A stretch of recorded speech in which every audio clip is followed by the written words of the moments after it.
우리가 예수님을 믿을 때 두 가지 새로운 관계 속으로 들어가게 됩니다. 첫 번째는 하나님과 새로운 관계를 맺게 됩니다. 하나님을 멀리 떠나 상관없이 살아가던 저희들이 하나님과 화목하게 됩니다.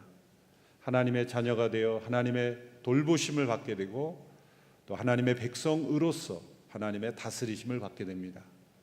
두 번째 새로운 관계는 악한 사단과의 새로운 관계 속으로 들어갑니다.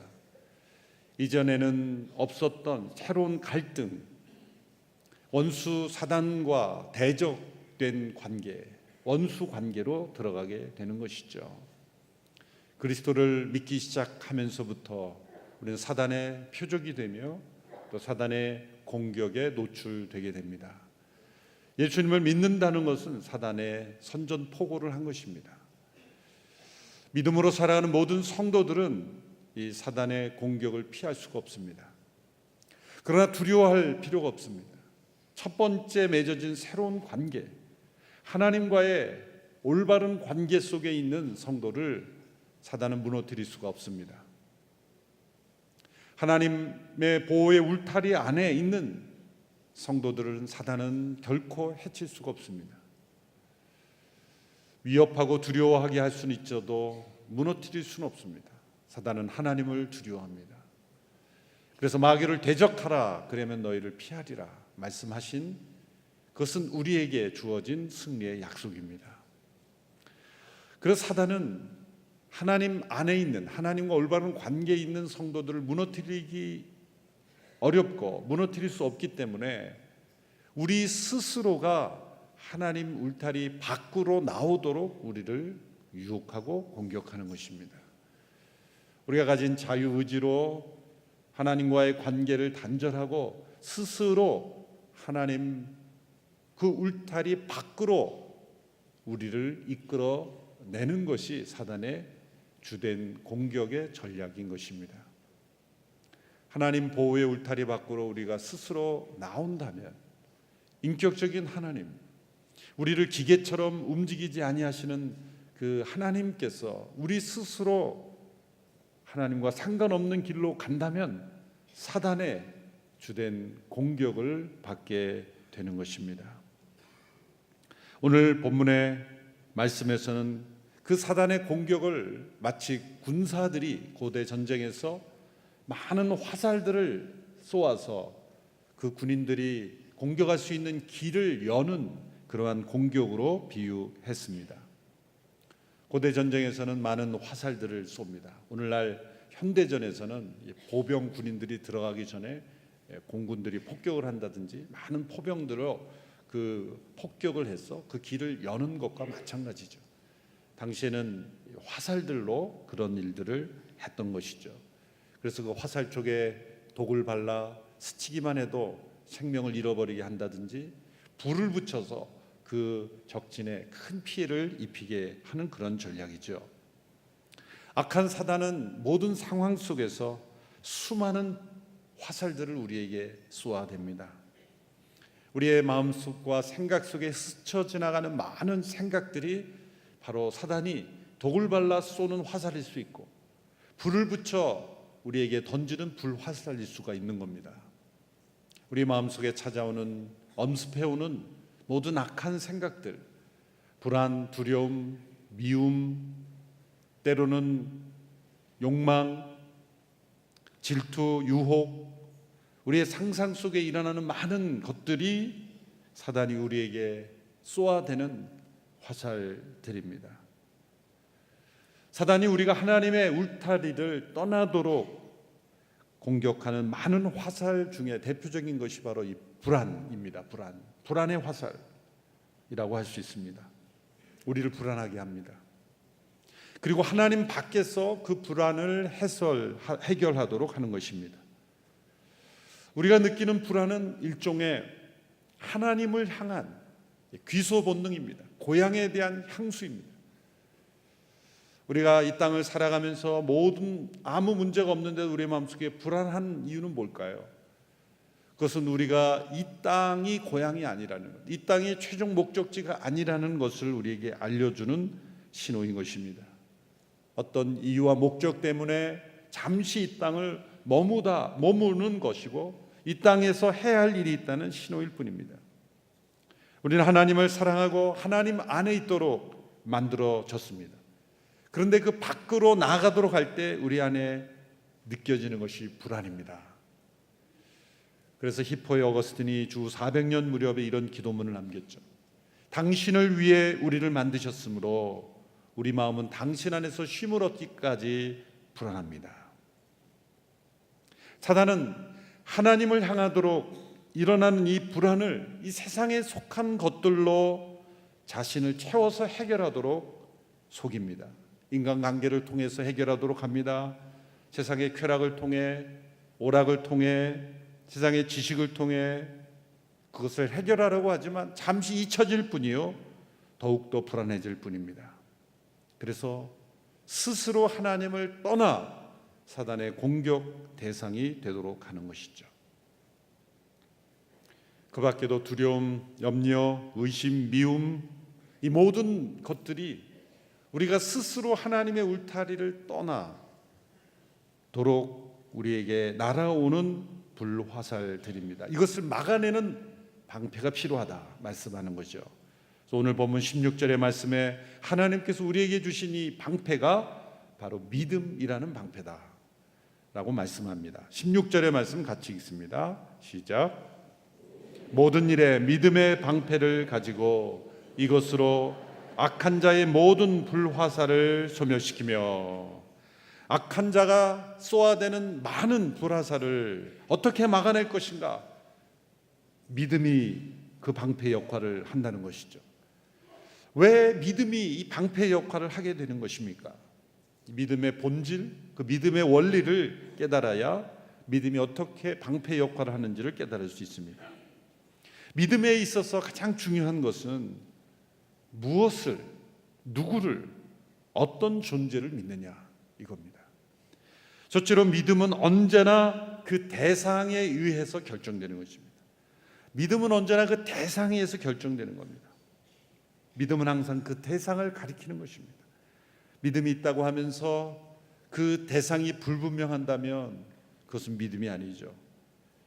자신의 신념을 믿을 수도 있고 세상의 가치관을 믿을 수도 있습니다. 자기가 가지고 있는 강한 의지가 믿음은 아닙니다. 때로 믿음이란 의지를 강하게 만들기도 하지만 믿음이 곧 강한 의지는 아닌 것입니다. 믿음은 그 대상이 어떤 존재이냐에 따라 결정되는 것입니다. 얼마나 내가 열심히 믿느냐, 얼마나 강하게 믿느냐가 핵심이 아닙니다. 그 대상이 어떤 존재인가, 누구를 믿는가, 내가 만든 신을 믿는가 아니면 나를 만드신 하나님을 믿는가. 참된 믿음은 그 믿음의 대상이 언제나 살아있는 실제여야 합니다. 그래서 믿음의 방패라고 할 때 그 믿음은 언제나 살아계신 하나님, 살아계신 인격이신 하나님, 어떤 지식이나 정보, 법칙을 믿는 것이 아니라 살아계신 하나님과의 관계 속에서 그 하나님을 믿는 거죠. 사람들이 하나님을 믿기 어려운 두 가지 이유가 있습니다. 첫째는 죄 때문입니다. 죄가 이 믿음을 파괴한 것입니다. 살아계시며 천지를 창조하시며 우리를 그 만드신, 인도하신 그 하나님을 믿음으로 살아가는 삶을 파괴한 것입니다. 하나님께서 행하신 일을 믿는 믿음을 파괴했습니다. 대신에 사람들이 우리의 눈을 믿게 만들었습니다. 그래서 하나님을 믿기 어려운 이유는, 두 번째 이유는 바로 사람들이 스스로의 눈을 믿기 때문이에요. 사람들은 눈으로 봐야 믿습니다. 그러나 사실 눈으로 본 것을 확인한 것이지 믿는 것이 아닙니다. 믿음이란 보이지 않는 것, 눈으로 볼 수 없는 것에 대해 필요한 것입니다. 믿음은 바라는 것들의 실상이요 보이지 않는 것들의 증거라고 했습니다. 죄는 눈으로 보이지 않는 하나님을 믿지 못하게 하고 눈으로 보이는 것만 보며 살아가도록 우리를 왜곡시킨 것입니다. 그래서 하나님께서 행하신 일들은 우리를 구원하시는 일을 이루시는 것, 예수님의 십자가를 통해 우리의 죄를 온전히 용서하실 수 있는 일을 행하신 것만이 아니라 죄로 말미암아 깨어진 인간 안에 깨어져 버린 상실된 이 믿음을 회복시켜 주시는 일, 믿음을 만들어 주시는 일까지 행하신 것이 하나님의 일입니다. 예수 그리스도의 십자가를 통해 모든 사람이 죄 용서를 받고 구원받을 수 있는 길을 마련하셨다 할지라도 사람들의 마음속에 믿음이 없다면 그것이 작용되지 않는 것이군요. 그 은혜가 우리에게 부어질 수가 없기 때문에 그 은혜가 부어줄 수 있는 통로, 그 길을 우리에게 믿음을 통해 만들어 주신 거예요. 그래서 믿음도 하나님의 선물이요, 하나님의 역사인 거죠. 히브리서 12장 말씀에 그래서 믿음의 주요 온전케 하신 예수를 바라보라 할 때, 믿음의 주라는 건 믿음의 창시자, 믿음의 시작자, 우리에게 믿음을 일으켜 주시는 하나님이시라는 거예요. 그래서 믿음은 내 스스로가 만드는 게 아닙니다. 내가 믿는 대상이 나에게 가져다 주는 거예요. 누군가를 우리가 믿는다고 할 때 생각해 보세요. 내가 그 사람을 왜 믿게 되었는가를 가만히 생각해 보세요. 처음 보는 어떤 사람을 내가 저 사람 믿어야지라고 굳센 의지로 달려들어서 믿게 된 게 아니에요. 그 사람의 행동, 말을 지켜보니 믿음이 나에게 찾아온 거예요. 어떤 사람은 첫 인상이 참 믿음이 가지 않아서 믿업지 않았다 그랬죠. 우리말로 믿업지 않다. 믿업지 않았는데 시간이 흘러갈수록 점점 믿음이 굳게 가는 사람이 있고, 어떤 사람은 철석같이 믿었는데 시간이 흘러갈수록 믿음이 소멸되는 사람이 있잖아요. 그러니 내가 아무리 믿겠다고 소리를 지르고 내가 아무리 믿겠다고 의지를 강하게 만들어도 중요한 건 대상이 누구냐에 따라 믿음은 없어지기도 하고 세워지기도 하는 거예요. 그래서 믿음은 나로부터 시작되는 게 아니라 내가 믿는 대상이 그 믿음을 결정하는 것이다. 우리가 왜 하나님을 믿습니까? 하나님이 신실하시기 때문이에요. 성경을 계속 읽어가다 보면 믿음이 생깁니다. 왜? 하나님은 말씀하시고 그대로 행하시고 그대로 이루어졌기 때문이에요. 아직 이루어지지 않는 약속을 소망으로 바라보는 까닭은 이미 주신 말씀과 약속이 그대로 역사 속에 이루어졌기 때문에 하나님을 믿게 되는 거죠. 믿음은 언제나 그 대상이 결정하는 거예요. 나는 누구를 믿고 있습니까? 내가 믿는 하나님은 어떤 분입니까? 그 대상이 믿음을 결정하는. 그래서 두 번째로 믿음은 구체적으로 하나님의 약속에 대한 우리의 반응인 것입니다. 믿음은 하나님의 약속에 대해 우리가 반응하는 것, 하나님을 믿는 것, 그것은 하나님의 약속이 신실하게 이루어졌기 때문에 믿는 것이죠. 그러나 우리는 신실하지 못하기 때문에 우리에게는 시험이 필요해요. 왜 우리에게 시험이 다가옵니까? 하나님은 신실하지만 우리가 신실하지 못하기 때문에 우리의 믿음을 자라가기 위해서 시험이 필요한 겁니다. 그래서 믿음은 반드시 시험을 통과하며 자랍니다. 저는 하나님을 온전히 믿기에 시험이 전혀 필요 없습니다라고 말할 수 있는 사람은 아무도 없습니다. 우리 모두는 그 믿음이 시험을 통해서 통과하며 자랍니다. 아브라함은 자녀를 주신다는 그 약속을 25년간을 기다리는 시험을 받았어요. 그 시간 자체가 시험입니다. 수많은 유혹과 불신앙으로 때로 넘어지고 실패하지만 하나님은 그 약속에 신실하시기에 아브라함과 사라는 끊임없이 넘어졌지만 결국 여러 시험을 통해 믿음이 확인되었어요. 약속의 자녀 이삭을 주신 이후에도 그 독자 이삭을 하나님께 바치라는 시험을 하셨습니다. 계속되는 시험으로 아브라함의 믿음이 온전해져 갔다는 거예요. 그렇게 그 약속을 바라보며 하나님께 반응하며 하나님을 따라가며 믿음이 점점 자랄 때 우리에게 주어지는 축복은 뭡니까? 하나님과 연합되는 거예요. 하나님과 하나가 되는 거예요. 믿음의 목적은 하나님과 우리를 하나로 묶어주는 거예요. 그 통로가 뭡니까? 하나님의 말씀, 하나님의 약속이에요. 그래서 종교개혁자 마틴 루터는 이런 말을 했습니다.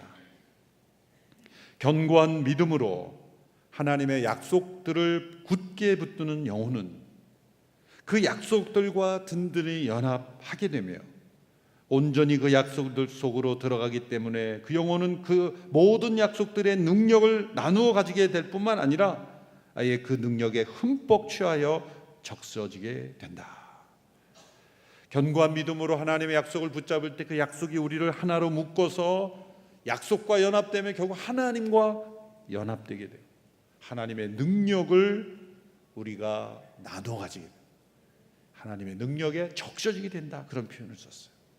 그 세 번째 믿음의 중요한 본질은 하나님과 연합하여 하나님의 능력으로 우리가 보호를 받게 되는 거예요. 우리가 어떻게 하나님과 연합한다 그랬습니까?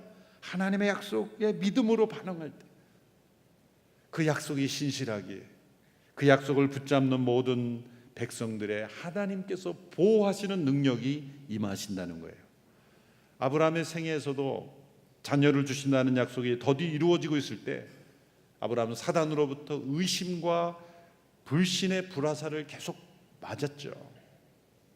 그래서 이스마엘을 낳게 되고 불안했고 두려워했고, 그렇게 아브라함이 거의 쓰러지게 됐을 때 하나님께서 말씀하시죠. 두려워 말라. 나는 너의 방패요 너의 지극히 큰 상급이니라. 창세기 15장 1절에 말씀하셨어요. 왜 하나님께서 내가 너의 방패라고 말씀하셨습니까? 아브라함이 의심과 불신의 불화살 속에 쓰러지고 있었기 때문에. 시편 84편에서도 다윗은 하나님은 해요 방패시라 고백했습니다. 하나님께서는 믿음으로 하나님의 약속을 주장하는 모든 자들에게 방패가 되어주십니다. 믿는 자가 그 방패 뒤에 숨는 순간 악한 자의 모든 화살은 소멸되는 것입니다. 모든 지옥의 세력이 다 함께 모여도 그 하나님의 방패 뒤에 숨는 자는 해칠 수가 없습니다. 열왕기하 6장을 보면 이스라엘이 아람 국에 의해서 여러 번 침공을 받았습니다. 그런데 그때에 엘리사 선지자가 있었죠. 엘리사 선지자는 하나님의 예언의 은사를 받았습니다. 그래서 어디로 어떻게 공격해 올지를 다 엘리사가 왕에게 알려주는 거예요. 그래서 그 길목에 다 경계를 하고 준비를 하니 아람이 칠 수가 없는 거예요. 아람 왕이 처음에는 누가 그 나라에 이스라엘과 내통하는 자가 있다 그렇게 생각했지만 엘리사라는 선지자 때문이다 라는 걸 알고 이 엘리사를 잡도록 공격하죠. 그래서 아람의 큰 군대가 엘리사가 있는 도단이라는 성을 공격합니다. 큰 군대가 그 도단성을 둘러싸고 있습니다. 엘리사의 젊은 종이 그것을 보고 두려워하여 엘리사에게 말합니다. 두려움의 불화살을 받은 거예요. 큰 군대가 있으니 젊은 종은 두려운 거예요. 큰 두려움의 불화살이 쏟아지고 있었습니다. 내 주여 우리가 어떻게 해야 합니까? 떨며 물었습니다. 그때 엘리사 선지자는 말했습니다. 두려워하지 마라. 우리와 함께하는 자들이 저들과 함께하는 자들보다 많다. 함께 따라해 보십시오. 두려워하지 마라. 우리와 함께하는 자가 저들과 함께하는 자보다 많다. 그리고 엘리사가 기도했어요. 주여 그의 눈을 열어 보게 하소서. 그때 하나님께서 그 청년의 눈을 열어주셨는데 그가 보니 수많은 불말과 불 전차가 산에 가득했는데 엘리사를 둘러싸고 있는 것이었어요.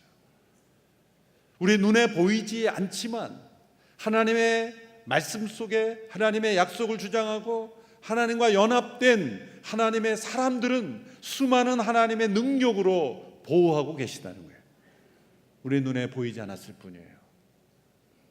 우리는 눈에 보이는 모든 것들이 우리를 보호하고 있다고 생각하지만 내가 가진 물질, 지식, 경험 그 모든 것이 내가 관리하는 건강이 나를 보호한다는 것이 한다고 생각하지만 우리 눈에 보이지 않는 수많은 하나님의 보호하심이 믿음으로 하나님의 약속을 따라 살아가는 자들을 보호하고 계시는 거예요. 우리 눈에 보이지 않는 하나님의 수많은 천군 천사들, 불말과 불천사들, 선지서에 보면 불성과 불기둥으로 우리를 지켜주시는 것이죠. 두려움의 불화살이 날아올 때마다 이렇게 믿음의 방패를 사용하십시오. 우리와 함께하는 이들이 저들과 함께하는 이보다 많으니라. 그래서 믿음으로 모든 불화살을 막고 승리할 수가 있는 것입니다. 이렇게 믿음은 방패 역할을 하는 거예요. 믿음은 우리가 믿는 그 대상에 따라 결정된다 그랬어요. 또 하나님의 약속을 주장할 때 그 하나님의 보호하심이 우리에게 함께 하시는 은혜로 방패 역할을 한다 그랬어요. 또 한편으로 그 믿음은 우리에게 예비된 다른 세상으로 들어가는 문이 됨으로써 우리를 보호하신다고 말할 수 있습니다. 본문에서 이 방패라는 단어의 헬라어의 단어는 문이라는 단어에서 파생된 단어입니다. 그것은 고대 로마 군인들이 썼던 방패가 전신을 가릴 수 있는 큰 문처럼 크기 때문이기도 하지만 또 다른 면으로 볼 때 믿음은 문과 같기 때문이라고 생각합니다. 이 세상에 갇혀 사는 인생이 아니라 우리에게 예비된 영원한 세상으로 들어가는 문이 되기에 이 세상에서 방패 역할을 하기도 하지만 궁극적으로는 우리가 방패로서만 믿음을 쓰는 게 아니에요. 이 세상의 모든 악한 자와 언제까지 막아내기만 하며 살 거예요. 더 이상 공격할 수 없는 곳으로 들어가 버리면 끝나는 거예요. 그렇죠? 화살이 쏟아지는 곳에 영원히 우리가 있도록 하시는 것이 하나님의 계획이 아니에요. 언젠가 우리는 이 믿음으로 그 문으로 다시는 공격이 없는 세상으로 우리를 인도하시는 거예요. 우리가 그 하나님의 진리를 믿을 때 때로는 그 문으로 영원한 세상을 경험하며 살아가는 거예요. 그래서 우리가 하나님을 믿는 것, 예수 그리스도를 통해 우리에게 주신 이 성경을 믿는 것은 세상이 보지 못하는 문으로 들어가 다른 세상을 볼 수 있기 때문이에요. 유명한 C.S. 루이스가 이런 말을 했죠. 나는 태양이 떴다고 믿는 것처럼 기독교를 믿는다. 단지 내가 그것을 보기 때문이 아니라 그 태양에 의해서 다른 모든 것을 볼 수 있기 때문이다. 그럼 최선의 방어는 뭡니까? 있어야 될 곳에 있고 바라보아야 될 것을 바라보는 거예요. 믿음은 영원한 세상을 열어주는 문이 되기에 그것은 누구도 공격할 수 없는 사단의 불화살이 이 세상 속에서는 우리를 쏠 수 있지만 영원한 하나님의 나라는 쏠 수가 없는 거예요. 그래서 믿음이란 뭡니까? 더 큰 것을 받아들이기 위해서 그보다 작은 모든 것을 다 거절하는 거예요. 믿음이란 단순합니다. 가장 좋은 것을 택하는 겁니다. 온전한 것을 택하는 겁니다. 반드시 내게 있어야 될 것을 택하는 겁니다. 죽음이 눈앞에 있다면 죽음 너머에 있는 영원한 생명을 붙잡는 것은 당연한 거죠. 크고 위대하시며 전능하신 그 하나님을 믿기를 선택했을 때 우리는 그 밖의 모든 것을 다 거절하는 것입니다. 하나님은 우리에게 새하늘과 새 땅을 예비해 주셨습니다. 우리는 믿음으로 그 나라에 들어갑니다. 구원받기 위해서만 믿는 게 아니라 매일매일 그 믿음으로 살아갈 때 우리는 믿음으로 의롭게 된 것처럼 믿음으로 온전케 될 것입니다. 그래서 날마다 우리는 이렇게 기도해야 합니다. 주여 우리에게 믿음을 더하여 주시옵소서. 그 믿음이 방패처럼 우리를 보호해 주실 것입니다. 하나님은 신실하십니다. 하나님 그 약속에 신실하시기에 그 신실하신 하나님을 날마다 바라볼 때 우리도 신실한 믿음의 사람들로 살아갈 때 그 어떤 사단의 공격도 우리를 무너뜨릴 수 없는 믿음의 방패는 능력을 발휘하게 될 줄로 믿습니다. 우리 함께 찬양할 때 아까 불렀던 오 신실하신 주 찬양을 함께 부르고 마치도록 하겠습니다. 신실하신 하나님을 바라보며 우리의 믿음을 경고케 하기를 바랍니다. 오 신실하신 주 내 아버지여 늘 함께 계시니 두려움 없네. 그 사랑 평 참고 날 지키시며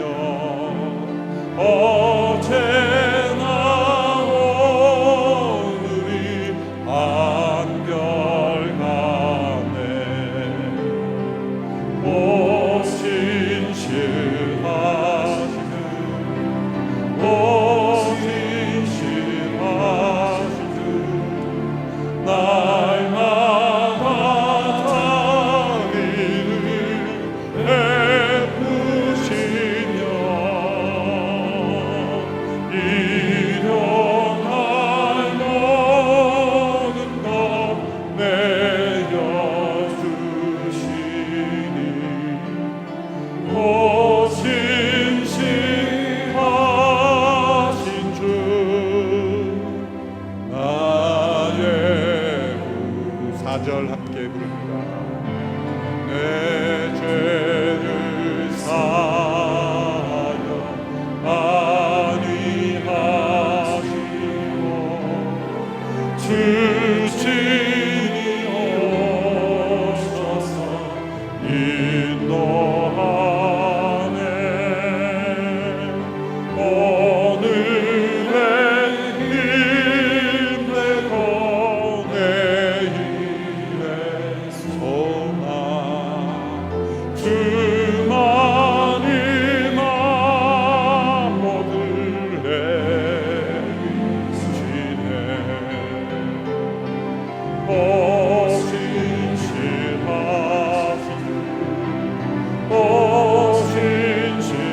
신실하신 주 날마다 자비를 베푸시며 일용할 모든 것 내려주시니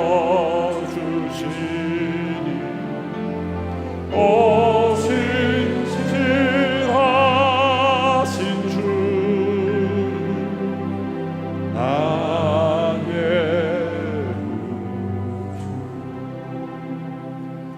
하나님이 우리 하나님이시기에, 우리 아버지시기에 우리는 두려움이 없습니다. 하나님이 신실하시기에 우리는 날마다 믿음으로 살아가기에 우리에게는 불안하지 않습니다. 날마다 믿음의 방패로 모든 사단의 공격을 막아내며 모든 세상의 악을 통하여 공격하는 불화살들을 막아내며 승리하는 저희들이 되게 하여 주시옵소서. 우리를 보호하시는 하나님의 능력을 날마다 체험하며 그 보호하심 속에 믿음으로 살아가는 저희들 되게 하옵소서. 예수님의 이름으로 기도합나이다. 아멘.